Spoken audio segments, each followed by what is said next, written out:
Hello my gems, welcome or welcome back to my channel. So today's video is all about bookmark. But a simple bookmark उतना अच्छा नहीं लगता जितना एक थोड़ा सा uplifted one लगता है, isn't it?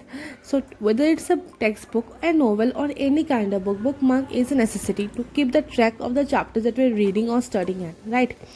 So in this video we're not gonna make any crafty bookmark ideas or anything. We're gonna make only simple bookmark ideas which will be very easy to make and you can easily make with your minimal time and efforts.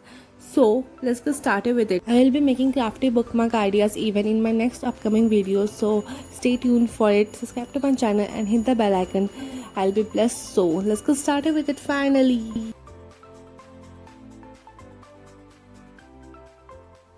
For making this bookmark, you will be required this minimal things. I have taken a chart paper here. You can easily make with any kind of paper, but I will suggest you to use chart paper ताकि वो थोड़ा thick रहे और sturdy रहे.